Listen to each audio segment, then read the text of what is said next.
All right. Well, welcome to another episode of VDC-TV's Creemee Cast Friday at 4. I'm here with Paul Bean, our social media director. I'm Guy Page. I'm the editor of the Vermont Daily Chronicle. And we have one of the cool things about being a newspaper reporter, which is how I still think of myself, even though there's no actual, newspaper, is that you get to talk to really interesting people. Earlier this year, we did an interview with Robert F. Kennedy Jr., did another interview with veteran Washington reporter and columnist George Will. Fascinating stuff. And today we get to talk, and you get to talk and listen to and enjoy our interview with General Michael Flynn, who is a former national security advisor to President Trump, had a decorated, terrific career as a U.S. Army general in the area of intelligence, 3-star Army general, ran into the Washington machine, the buzzsaw, and ended up being pardoned by President Trump in 2020, and is now telling his story from his side of what happened.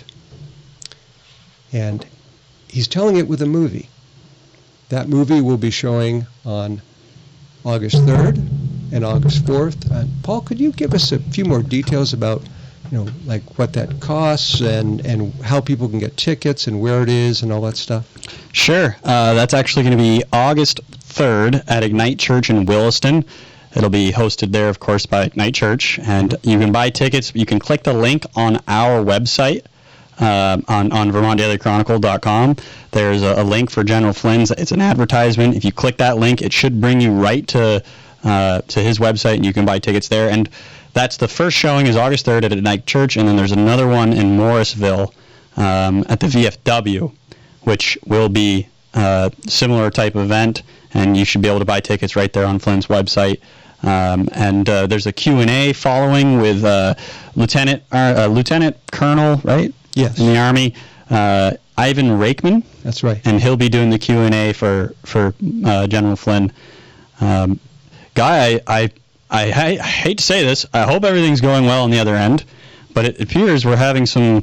I think it's because so many people are joining. It's freezing our camera shot. So hopefully you guys can hear us just fine, and hopefully that's all good. But on our end, it's showing that our cameras are frozen. So hopefully you guys are able to see us okay. Well, it's mostly a words kind of thing anyway. Well, sure, we hope it unfreezes. Paul, if there's any way you can find out, maybe people can comment on the chat whether the audio is working. Sure. If the please let us know in the chat if the audio is working. I thought that there was a potential for some technical difficulties. However, I didn't expect it to be right away. So hopefully everything's going well. Let's see what happens here, folks. It shows on my end here that we're live. So good. People can hear us at the very least. I'm being told we're frozen. Well, I don't know how to fix this right here. I hate to say it, guys. Is the audio frozen too? The audio is not frozen. Oh, okay. Audio is working. I'm glad you guys can hear us. Yeah. Unfortunately. Well, we'll keep working on the picture, but the important thing really here is the audio. And so that's fine. You folks know what we look like. Yes. And I'm sure if you go to VermontDailyChronicle.com, you'll see pictures of General Flynn too. Well, we could. With the funny part is I can change the cameras back and forth to show you us. So I can change it to show you General Flynn, but the whole thing seems to be frozen. So hopefully, he did actually just share it, so that might have something to do with it. That could be, yes. How many followers does he have on his X account? 1.6 million followers. So that might have something to do with the freeze here. That could be. Hopefully this won't stick around forever, but I'm glad you guys can hear us. Yeah. And we're thankful you're all here. That's right. And so for those of you who are just joining us for the first time, this is Vermont Daily Chronicle. We are a independent, perhaps leaning somewhat conservative, often, but not always, news website. And this is our podcast, Friday at 4. And we're glad you're here. And we're so psyched because here in Vermont, we don't get an awful lot of people from outside the state who have sort of been in the inner circle of power, especially in conservative circles, we are thrilled to have the possibility to be interviewing General Flynn. We found out that he is a Rhode Island native, New Englander, all right, and retired 3-star Army general. Served 22 days as the National Security Advisor before resigning over allegations about conversation with a Russian ambassador to the U.S., for which he was pardoned by President Trump in 2020. It's always been and remains a controversial figure. And his documentary, which I've already got tickets to, my wife and I, we're psyched about going. We're going to be going down to the one at Ignite Church. And for those of you who haven't been to Ignite Church, it is a terrific place to see a video, to see a concert. It's just first class all the way, and great place to see it. It's been a long time since I've been in the VFW hall in Morrisville, though I used to work for the paper over there. I'm sure that's a great place to see it too. So some of the questions that we hope to be asking him, Paul, one is he has said on his X account, yes, and boy, that's a fascinating account. Yes, it is. He said that he's encouraging President Trump's team to ramp up his security post-assassination. And one of the questions we have is, does he have concerns about the level of his protection with the Secret Service? And why wouldn't he, right? But what specifically are some of those concerns? And also a real, almost a natural question here is, what does he see for national security threats to the United States? Are they from the outside? Are they from the inside? Are they at the border? Where really are our national security threats? We don't live in a World War II environment anymore where the other country with more bombs was the threat. There are so many other ways, asymmetrical warfare, where a country can be really attacked and hurt. And I think if anyone's really on top of that, it would be General Flynn. Absolutely. Yeah. So what are some questions that you were thinking about asking, Paul? Well, I've seen some of the clips of him talking about his film and how, JFK was talking about when he was president, the potential of, him smashing the CIA into a million different pieces. And, what did he know? And I'm curious to know, what did he know? I think that might be the reason why the cameras are frozen. Okay. What did he know? And that's curious. That's what I'm curious to know. And I'm also curious to know, what is the Trump team doing to ramp up security? Are they ramping up security? And ultimately, is there still a threat even within the Secret Service to some degree? And who is trying to kill Trump? If is it a lone shooter? Is that the reality? Or did this person have help? Did he have aid? So we're definitely going to ask him a little bit about that. And I think there's just so many different topics. I'm just so excited to see where this conversation is going to go with him, because he's been involved in D.C. and D.C.'s politics for really the last 20 years or so. And it's incredible to read about who he is and what he's done. And there's so much information out there about him, and it's so hard to really know what's real and what's not. So we get to hear it straight from him. And I'm sorry, folks, everybody out there who's watching, that the cameras are frozen. I want you to know very clearly, we have more viewers on this right now than I've ever had on anything. And it's pretty incredible. So I'm sorry the cameras are frozen. Hopefully they'll stop being frozen. But if not, this is what we got today, guys. I think the software and the internet and everything is just being completely overloaded to what we've seen so far. So I apologize, folks. I hope that you can hear us just fine. Let us know if you can or you can't.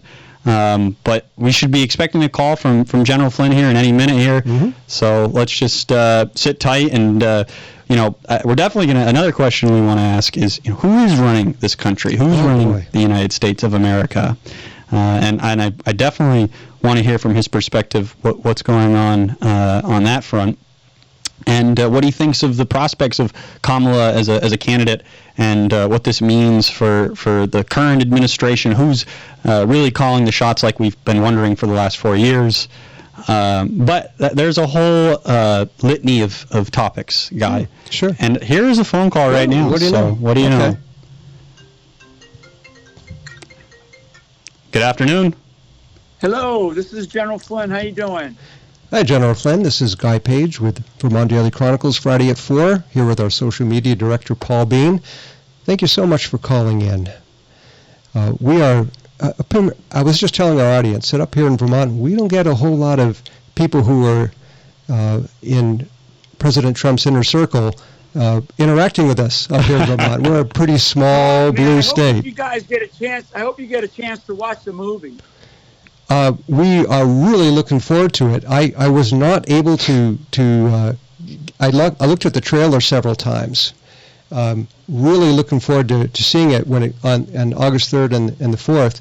And what I wanted to do first was just to ask you tell me about this movie, what it's about, and why you made it. Wow. Well, I made it to document the story that that was, and it's based on obviously it's a true story, and it's a story of survival.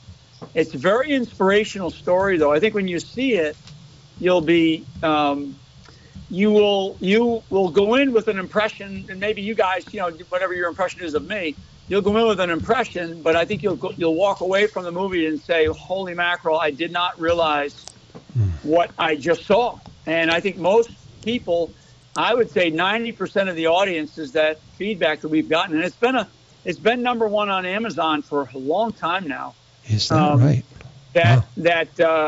That people walk away from it and go, "Oh my God, I did not realize what actually took place," because what they understood took place was what they read in the media, because people weren't paying attention to the legal filings. They weren't paying attention to the back and forth in the courts and all the stuff that actually happened. I mean, for example, I was never convicted of a crime. And you guys, if you were asked that question about me, you'd have said, yeah, I think he was convicted, but I never was. I was actually never charged with the crime. Wow. Yeah. See, so go ahead. Oh, I'm sorry. I just from our perspective, from what we've read, is that you were, and that's we didn't know that. Right. So you'll find in the movie, things that will actually, I think they'll blow you away. And I do also think that you'll walk away with a completely different impression of what my family and I went through. I have 9 brothers and sisters. My wife has 7 brothers and sisters. We have, I have a mother-in-law. We have aunts and uncles. We've got, I come from a small town. I served in the military for 3.5. That the media didn't touch on for a couple of years, and if you went and you Googled Mike Flynn, and frankly, I was the most Googled name in the world for a couple of years. And if you Googled my name, you would find traitor, committed treason, Putin puppet. I mean, all the kinds of things that that the media does, right? Sure. And not the truth. And so when you see the movie, because the movie is actually, I think you'll be surprised at who does come out in the movie, like who I talk about in the movie. That was part of my demise, so to speak, in the White House. That you'll be surprised at. I think you'll be more surprised at. Was Brennan one of those? Brennan is part of it, but he was on the Obama side, because there's also people around Donald Trump that were part of it, a big part of it. Wow, that's fascinating. Yeah, and I talk specifically to that in the film, wow. And that's why I actually would like to have, if we can maybe set something up after, so you watch the film, and then I'd love to have a conversation with you and your audience. Absolutely. Definitely. After the showing on the 3rd and the 4th, when everyone's had a chance to see this. Yeah. Absolutely. You can count on that. One of the things that, a big social media guy, Scott is his name, he goes by, forget exactly, Scott Says, I think is his social media. He's got a lot of following, a huge following, over 1 million, maybe 2 million. And he's it's interesting. I tell you this story because he always told his audience, I don't recommend any documentaries, and he's always said that for a couple of years. And he saw the film, and it was the first time he ever recommended his audience watch a documentary. And he is I would call him not a, he's like me. He's kind of in the center politically, you know. He's probably more center left than I am, but you know, where we do have a lot of things in common. But he would tell his audience all the time, I don't recommend documentaries. He came on after watching this particular one, and he said, I completely recommend it. Everybody needs to see it. And which I was really honored that he said that.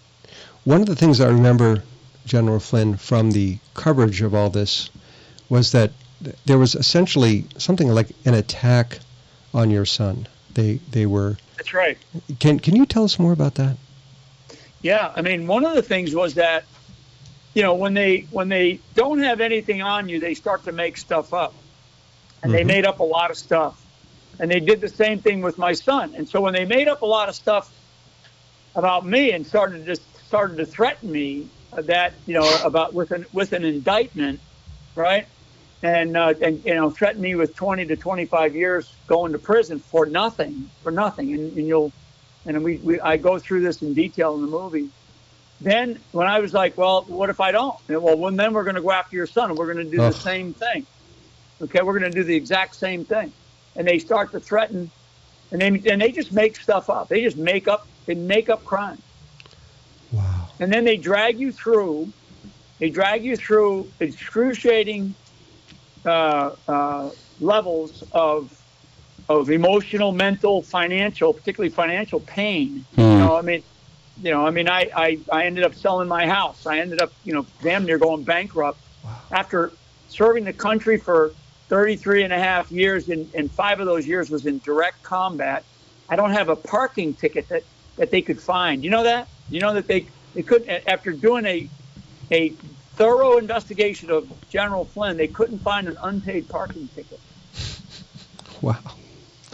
You know, see, this is so now here we are today, and I don't know where you guys lean, but here we are today, and the FBI has shown its colors in spades over the last, you know, certainly the last 8 years. General Flynn, I was just going to say that. That what you just said 8 years ago, we would have said, boy, would the FBI really do that? But now we're looking at what has happened to President Trump, among others, and we say, well, it's almost like SOP. Yeah, and so I was kind of the very first target for this, you know.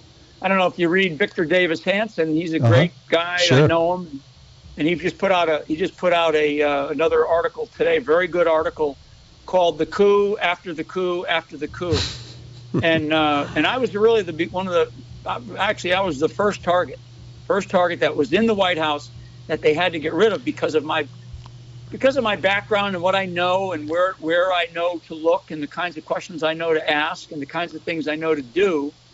So is it fair for us to ask you to delve into that a little bit about what some of the things you knew and some of the questions you were going to ask? Well, yeah, it's programs that the government has been involved in for decades that are worthless, corrupt, and expensive. Mm-hmm. Wow. And they're primarily run by the U.S. intelligence community, and I talk about that in the movie. I also talk about the idea of endless war. Right? I mean, here's a general who's talking about the idea of these endless wars and that we need to get out of them. You know, we don't need to be in these endless wars. And I talk about that because that was one of the reasons why they came after me, because I was going to be a guy around Trump and that, you know, the national security advisor, which is a big deal. Mm-hmm. And I speak to all this in the movie that, you know, that my goal was to get us out of these wars on our terms. Right. Speaking of which, we saw how we finished the Afghan war. We finished the Afghan war on the terms of our enemy. Oh, times 10. Speaking of which, if you were appointed President Trump's national security advisor, if he gets reelected, what would you advise him as far as, okay, how do we resolve Ukraine? How do we resolve Israel? Yeah, I mean, I think that like you've heard Trump say, these are phone calls that people need to make. I mean, Biden hasn't done anything. He hasn't had any as a president, he's had no conversations with. In fact, I watched the Tucker interview a while back, and what we learned in that interview was that Biden hasn't spoken to Putin in a couple of years. Wow. How can that be when we're talking about potentially going to war between two nuclear states?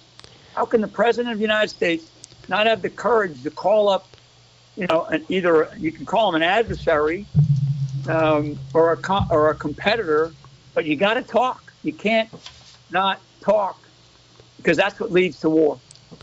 Well, and I guess that kind of leads us to the question, and we've been wondering this a while, probably since the election in 2020. Who is running the country? If it's Biden, okay, but right now, is it Biden? And who has been? Why aren't they having these conversations? Yeah, well, I think, boy, that's another conversation for another call. Sure. I mean, but I think that what's clear is that President Biden's mental faculties have not always been 100%. And so what we have to ask is, how long has that been going on? Yes. Right? I mean, did this just play out in one debate, or has this been going on for a while and they've done a good job of protecting him and hiding him? And I think it's that. I think it's more that. Yeah. So that concerns me, because if we don't have somebody with all of their wits about them sitting behind the resolute desk in the Oval Office, we're in trouble, especially with the war in the Middle East and the war in Europe right now, and frankly, China rearing its ugly head, all over the Pacific. I've sort of wondered, and nice to ask someone who's been sort of on the inside, in addition to the 25th Amendment, what contingencies do exist for when a commander-in-chief is unable to perform their duties in disaster or a military crisis? What do you do? Well, I mean, the reason why, the reason for the 25th Amendment is because of what you just expressed. And, I mean, that's for the cabinet, and it's members of the cabinet, members of the close-in team for the president to for them to determine. And obviously we saw all that noise with Trump, right? We saw the first 90 days of his administration, they were talking about the 25th Amendment, and it's like, talk about a guy who's got all of his faculties, but clearly Biden does not. And do these people, are they all part of this trying to hide it? I mean, is there anybody with some courage in Washington being willing to stand up from the executive branch? Any one of the cabinet secretaries willing to show the courage that says, look, this guy is not all there. I've been to meetings with him, but he's not all there. I mean, you got the spokespeople, the press people saying, oh, he's just a couple of weeks ago, he's all there, saying he's as sharp as a tack. Right. And then next thing you know, he can't run for president anymore because he's not as sharp, right? Well, and suddenly age is the number one topic on that end of the spectrum. Yeah. Right, exactly. And then there's this other thing where he was interviewed. He was deposed, actually legally deposed by this special counsel, Hur. And I think that there's some concern by the administration, by the White House, that they don't want this guy's testimony, or they don't want that deposition to come out. The one that basically said he's incapable of sitting in a trial, because of his mental faculties. And you know what I'm saying? I mean, I'm exaggerating a little bit, but it's close to that. No, that's about what he said. Yeah. And I know that Judicial Watch has a FOIA request in for that, because it's not classified. Now, the White House could say, well, for national security reasons, we're going to keep it classified. We're going to classify it. If they do that, that means that it is so damaging to the President of the United States' ability to be able to function that they don't want it public. But that would be really wrong. Talk about damaging to this country. I mean, and my other comment on this, guys, is that we're in serious trouble. I mean, there's no doubt about it.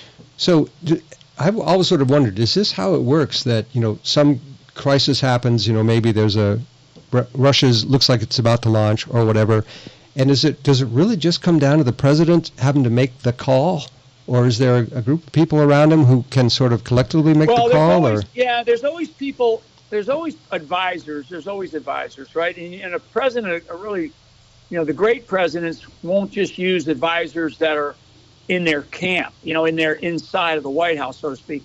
Great presidents will use advisors inside and outside of government because there's really good people outside government, business, corporate leaders, bankers, there's people, there's other world leaders that they can trust. I mean, a great president will use all sorts of information if they have all their faculties. Sure. And one of the things that, back to the movie, one of the things that we point out in the movie, deep level corruption that does surround our various complexes that exist in D.C. Famous, and I talk about this. I actually show Eisenhower talking about the military-industrial complex. Then we have this, what we call the services complex, or the security state complex, which is the rise of the U.S. intelligence community, which has exploded after 9/11. I mean, it's exploded. So I talk about all these things. I touch on them in this film. And like I said, I think if you watch it, you'll be like, oh my God, I did not know. I just didn't know. And it should cause you to do two things. One, it should cause you to ask even more, even tougher questions. And it will also cause you to ask yourself, what are you willing to fight for? What are you willing to fight for? Are you willing to fight for your family? Are you willing to fight for your children? Are you willing to fight for this country? I mean, and fight in a metaphoric sense. What Absolutely. do you want to take a stand on? You know what I'm saying? Which raises a question we have here is, in your opinion, General Flynn, what is the biggest national security threat? Is it outside or is it inside the borders of the United States? What is that threat? The greatest one? Yeah, that's a $64,000 question. So my reaction to your question and my answer right now is the greatest threat is the erosion of trust between the American people and the government that's supposed to lead it. Absolutely.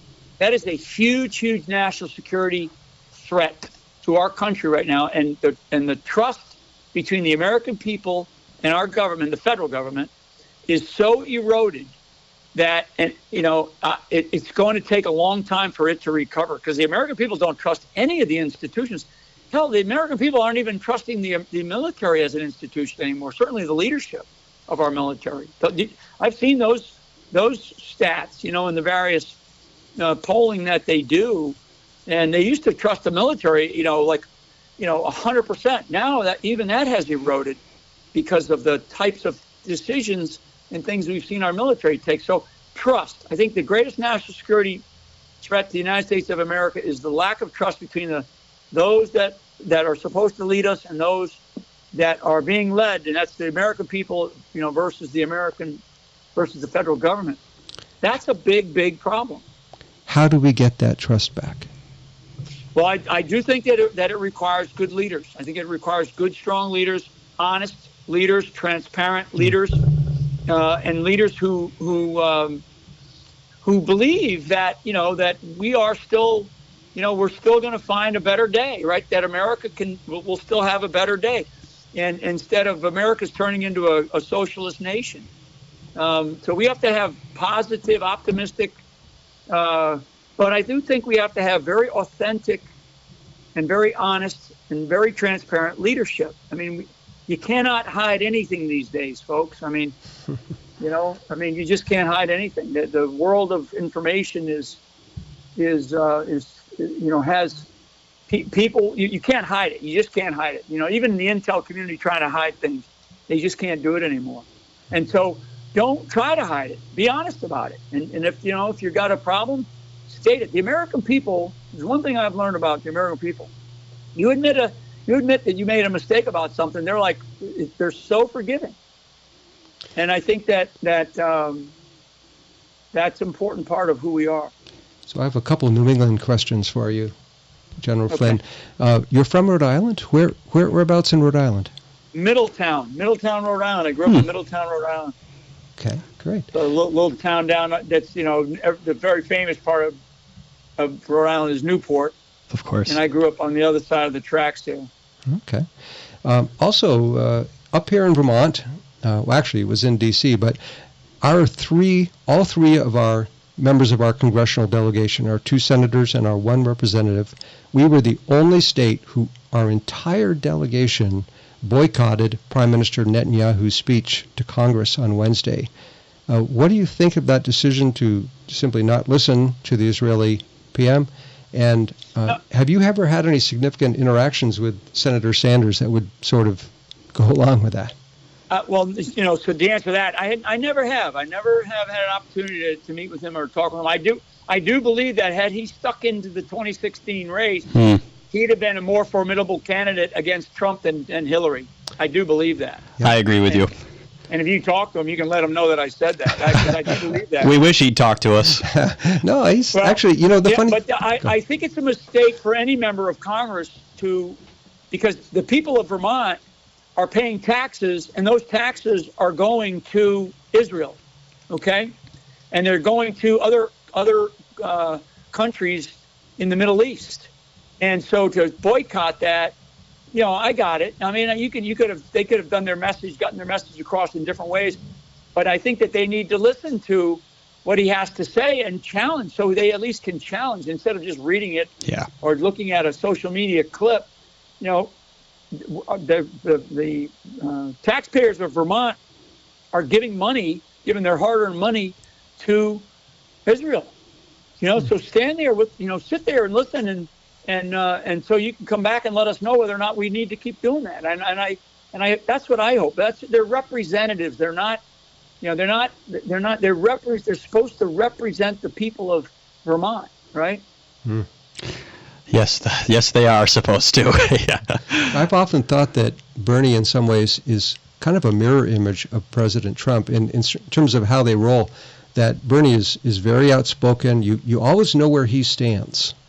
Very, very independent guy. Yes. I watched him closely. I watched him closely during the 2016 campaign, and and off and on now. But I mean, he's a socialist. I mean, there's no doubt about it. He definitely is a socialist. And we're living that here. We're living that here in Vermont. I know you are. I mean, believe me, I used to live up in Massachusetts. I used to love to go up to Vermont. I had friends up in Vermont. Been up there to play, swim and played college. I played college water polo in that league up there in the New England League, and I skied up at Mount Mansfield. Oh. And I've been up. So the New England's a funny place, but yes, it is. It's a beautiful, beautiful place. But I think that people are we could lose this country. But I agree on the mirror image thing to a degree. He definitely is very independent, and so is in Trump. That's why the establishment of the Democratic Party doesn't like Bernie. That's right. Because they can't control him. That is a good point. They also, neither of them are huge fans of the media. Bernie hates doing interviews. Well, it's funny. I think I understand what you said, but I actually think that they both like the media. I think that they both enjoy being, being that antagonistic, person in front of the media. I think that they enjoy that. Okay. That role. General Flynn, have you had opportunity to communicate with or speak with President Trump since the assassination attempt? I have not. I actually did just prior, though. But I have not since. I shouldn't say that. I'm in touch with him via text and stuff. I send him, an article here or there that I think he needs to take a read. But that's really it. Yeah. No phone calls. No. I expressed to him that my heartfelt sense that I was glad he wasn't killed. Absolutely. So sad. I mean, we'd be God. Well, I don't know where we'd be. Right. So conversation would be a lot guys, different. I got to get going here. I know that we're only supposed to go. We're probably over your time too. But I would really like to do this again after you watch the movie. Sure. Consider it done. We are on that. Love to do that. And General Flynn, thank you. And I would do it too. I don't know if you want to do it live. It might even be better. Oh, it sure would be. Absolutely. Is there? Okay, I'm shooting for the moon. Any chance you can come to Vermont? Well, you know what? I just got back today from Tennessee and Mississippi, so that's the only reason why I'm not in Vermont. Otherwise, I'd have been there. I would have been there.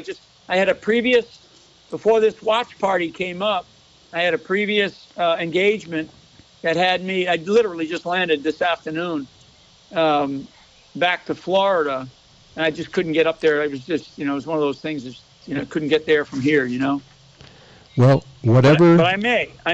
We do have one really quick last question that Paul's dying to ask you. Paul, go for it. Sure. So I don't know, General Flynn, do you know of Norwich University here in Vermont and Northfield? I don't. It's the United States' oldest private military college. Yes. I'm sorry. No worries. I am aware of it, but I'm not. I don't have a lot of back. I actually think that I went to high school with a kid that went there. I'm sure there's a lot of people from New England that come up this way. However, there was a little bit of buzz about here in town about the interview that we're doing with you. And so we host every year. We do a Labor Day celebration here in Vermont, in Northfield, Vermont. And the cadets, they go out and they march. And now I'd have to get this, of course, approved by the committee here in town. But we just want to invite you to come up. It's a great celebration, Labor Day, the biggest one in Vermont. And there's certainly a lot of military people around. So just figured we'd throw it out there, and maybe we could do an interview with you. Maybe it's a shot in the dark, but we always have to try. Right? Is it on Labor Day that Monday? Well, it's the 3-day celebration, so there's Saturday, Sunday, and Monday. The parade itself, of course, is on Monday, but celebration's all weekend. Yeah, okay. All right, well, you guys have, I'll tell you, I appreciate you getting that out there.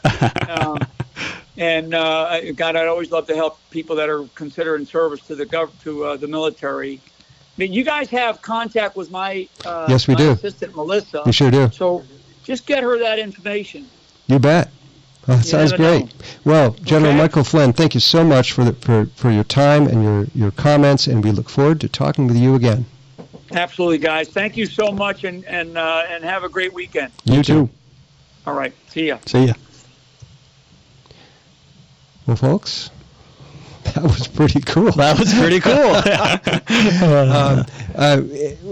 What is the status of our video? Was this just a good audio? It was good thing? audio. It was like a radio show. I had the whole time I had the image of him, the picture with him on the phone. I just kept it on that. And Guy, I want you to know we have more viewers than we ever had on anything. As far as you know, was the audio good? As far as you know, the audio was good. I'm hearing feedback. Sue Seymour, she writes, great interview, guys. Good. So she was able to hear it on Facebook. There's only one comment from Twitter where they couldn't hear it, but as I've been learning, that's more a software issue on their end than it is mine. Okay. So hopefully people heard us. Audio was great. We're getting feedback. So I'm so glad you guys were able to hear us because, man, absolutely. I was a little what do you think of that, Paul? That was really cool. I think it was cool, and he definitely has been through a lot with what he's dealt with, and I think that the toll that it does take. I mean, from a very, very, very limited experience, what I've experienced with attacks here in Vermont, which is so small, it's very community based, but it keeps you up at night, Yeah. So I can't imagine at really international level being totally attacked, and your name and your reputation, and 33 years of service too. Nothing that compares to that. So. And what the effects on the family, I mean, it sounds like he's been through a lot. So we're going to find out about that when we watch the movie. Yes, we are. And then we're going to talk with him about it. Yeah, I know. How cool is that? Wow, that's terrific. It really is terrific. And who knows, maybe he'll follow in the steps of Generals Eisenhower and Patton and come to the Northfield Labor Day Parade. Well, I just had to throw it out there. Yeah, I'm glad you did. I'm glad I did too. You always, if you get a chance, you got to try. But no, we've had a lot of people write in too. I'm sorry, folks. Like I had said, this is the most viewership we've ever had for anything, and the write-ins were just popping up. Of course, we're streaming on multiple platforms. I couldn't keep up with anything, and as you guys saw, we couldn't even get out most of the questions we wanted to ask. So that's okay. We're not complaining. We're thankful, but we're sorry we couldn't get to any of yours, folks. And we're looking forward to Act 2. Yeah, we are. It's really, really crazy. So let's revisit some of what he said here. Sure. He made it really clear that they went after him, and that he was really the first one of a pattern of, we're going to find something that we claim is wrong. We're going to try to prosecute it, and I think he was right that he did resign before formal charges were brought and a conviction happened. Anyway, it sounds like that's the way it happened. We'll review all that. That would have been sort of kind of unbelievable back in 2016. Well, that only happens in banana republics until the last few years, when it does seem to be happening quite a bit. Yeah, it does. I mean, we've been seeing this, especially now in the past 4 years, even more so, the way that the state and institutions are weaponized against people that are supposedly enemies of the United States. That's right. It's scary stuff. And I like what he said about, what's the way out here? And he said, good, strong, honest, transparent, positive, optimistic leadership. And I see, of course, everyone wants to see that in political people, especially those that they're sort of hoping maybe get elected. But when I look at J.D. Vance, I see him as, that's a pretty good description of who he is as a person. And who knows how things are all going to play out in the political realm. But as a person, that's kind of how I see him, and that's a very encouraging long-term look at things. Victor David Hansen writing a story in The Coup After the Coup After the Coup. We're going to have to check that out, and I wonder if maybe we could find a way to get a hold of him too. Folks, for those of you who hung on after the general rang off, this was really our first live interview with a national figure. Yeah. And we're never going to just go after interviews of national people just because they're national people. We always want this to be relevant to Vermont. And of course it is here because his film is showing. And we asked some Vermont specific questions about our congressional delegation boycotting the Netanyahu speech. But there's this intersection between state interests, national interests, all politics is local. That's Tip O'Neill used to say. And we will be pursuing that. I think especially on this venue, this Friday at 4. I can tell you, coming up next week, we have an interview in the works. We haven't 100% nailed it down, but I'm confident enough that we will be doing it to tell you. A senior advisor to the Trump campaign from 2016, 2020, and this campaign as well, will be our guest next week. Probably we're looking at Tuesday afternoon, and so it'll be sort of a bonus Friday at 4/Tuesday. I'm not sure what we're going to call that, Paul. That's a pretty clunky. But his name is... We'll figure it out. Yeah, we'll figure it out. Yeah. His name's Mark Serrano. And someone who also has a strong Vermont connection, as it happens, has been very involved in some initiatives in Vermont state government and the legislature, which we can get into. So, Paul, anything you want to kind of end with and wrap up with, or are we sort of ready to? Yeah, I just want to wrap. We'll call it a wrap in just a second here. I just want to say, as soon as he retweeted the stream, is when we lost our visuals. So it was just this complete overload of people that joined in. Yeah. And so thankful that everybody joined in. Really, yes. Incredible. We apologize. I got to say, I don't know why. I don't know what's wrong with it. I think it's just overall just a flooded in right to our stream here, and we've never had that. So I suppose there's a fix to that, buying a zillion more megabytes of this or that or something, or new equipment. I don't know. There's definitely a fix. However, if there's anyone out there listening that maybe knows what happened, help us out, because I'm gonna be tasked trying to figure this out, because obviously we're gonna keep doing this. So let's get this down for the next one. Thank you everybody who stuck through and watched it. And man, what a special day, guy. And if Caleb Morvan had been here, this never would have Never would happened. have happened. Yeah. Caleb. Yeah, we'll blame Caleb. Caleb, That's it's so all your convenient. fault. It's all your fault.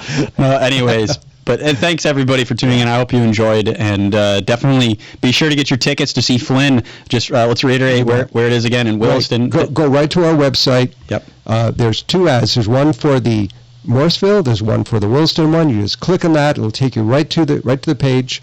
You can get them there. We don't know if there's walk-in or not. We just don't know. There probably will be if there's extra seats, but it could also be sold out. Yep. So the safest, the best way, the way the Flynn people want you to do this is to go to our ad, click on it, and then which will bring you to their website, and you order it right there. Best way to do this. And we strongly encourage you. I'm going to be there at Ignite. I'll be there looking too. forward to this. Me too. But anyway, I think that's all, folks. So just want to sign